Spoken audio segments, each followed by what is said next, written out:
Greetings, salutations, respect, and love.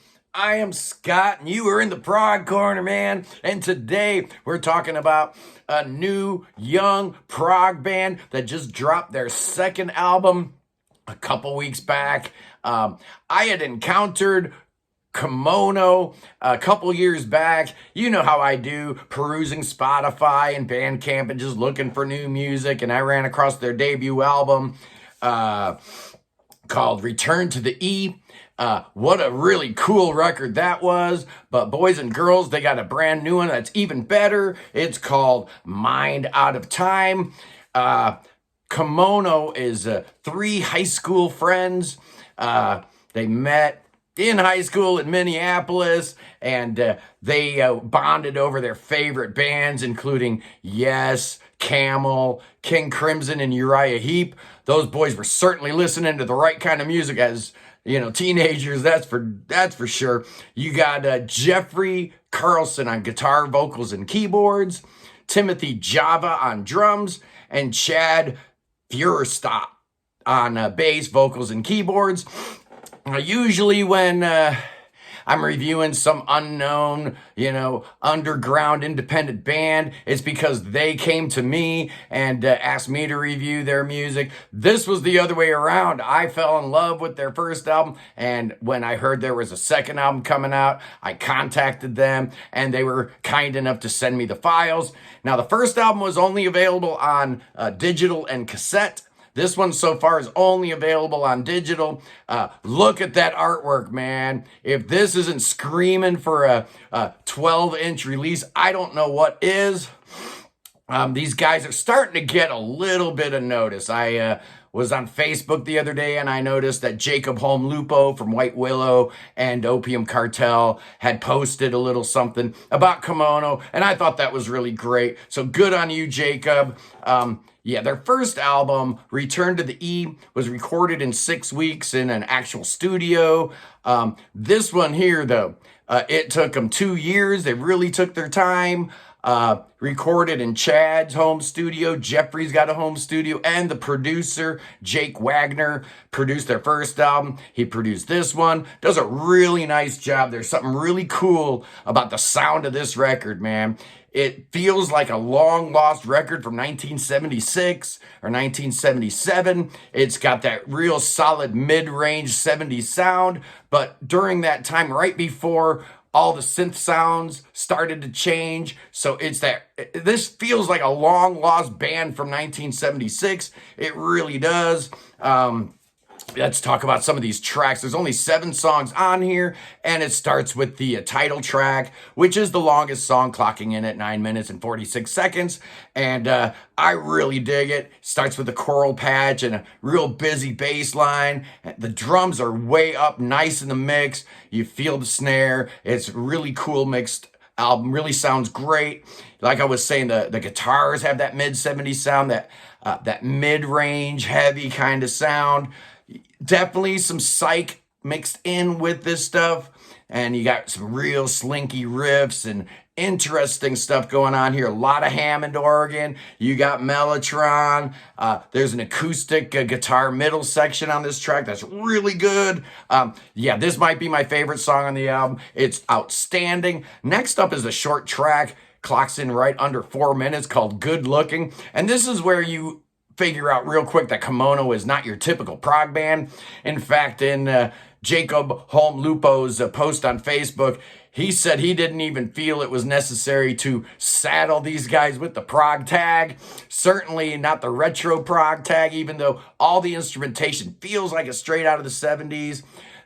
The production feels like it's straight out of the 70s, but the songwriting here is just really interesting, good looking.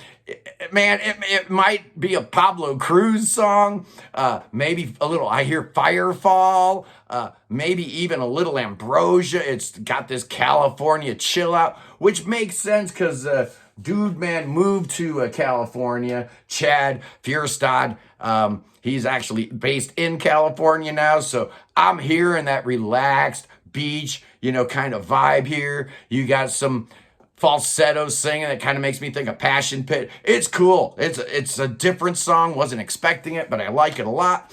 Next up is called In the Lost and Found. It's over 8 minutes long. It's kind of funky, man. You definitely hear a funk influence. And if you think about the mid 70s, some of those funky sounds were kind of infecting everything. Here I'm thinking a little bit of that band Sea Level, that Chuck Leavell splinter group from the Allman Brothers. That definitely comes to mind. You've got like Chris Squire bass in this song, Tornado era Chris Squire bass with all the effects. There's a whole bunch of changes in this song. It's really cool. An 8-minute track can often feel oppressive. Prog in general can sometimes feel oppressive. Like, I'm going to impress you with all my musicianship and my virtuosity, and it's going to come at the expense of the song. These guys never do that. There's top-notch musicianship here, but they're not beating you over the head with it. So it's got a light touch to it all the way through. Really dig it. This song's got a really cool riff, a 6-note ascending riff that goes on throughout the song. Really great. I like it a lot. Next up is this little short interlude called Time Will Tell. It's like 2 minutes long. Little choral piece, a lot of vocalizations and a little bit of synth in the background. It's interesting because are they like trying to give me medieval Renaissance vibes here, or are they giving me Beach Boys vibes? I don't know which one, and that makes it really cool. Next up is a really great short little track called Tell Me the Lore. Comes in at 4:43. Starts with an old-timey acoustic guitar, making you think a little bit of like folk music or something. And then the keys come in and they're all syncopated and stuff. And it really, at this point, makes you think of early Yes. The melody, very John Anderson-like here. Next up is another song that's 4 minutes and 43 seconds long called Millipede Man, and this is really funky. This is the funkiest song on the album. As the name might imply, all those legs of a millipede, that's kind of the fingers of the keyboard player as they're, going through their motions here. It's really great, some really good drumming on this track, and it definitely sets you up for the final song, the 8-minute and 12-second long Answers in the Glass. I love this track. So smart how Kimono kind of bookended their two best songs on this thing, with Mind Out of Mind at the front end, then Answers in the Glass at the end. Begins with a real rapid keyboard sequencer pattern, and then it comes in, and I'm telling you, man, it almost sounds like if Flash had continued after their third album and had done a few more things into the mid and late 70s, maybe it would sound a little bit like this with that really cool, strong bass line. There's some heavy reverb in the vocals here, bringing back that psychedelia kind of feel.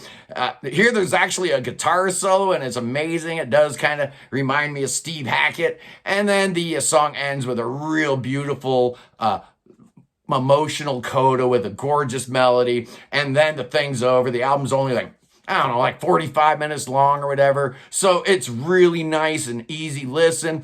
You can breeze all the way through it. I just love this band, man. Yeah, I am talking about them because I feel there's big things in the future for Kimono.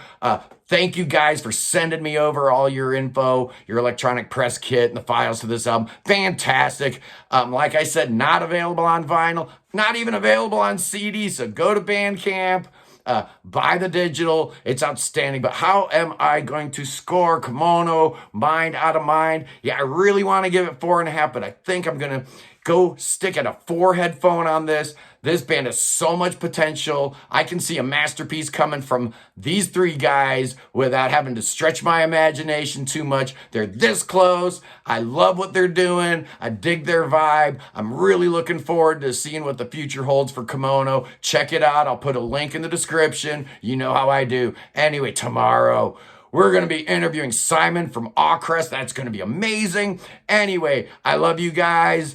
Peace in the Middle East, and God save the King. See ya.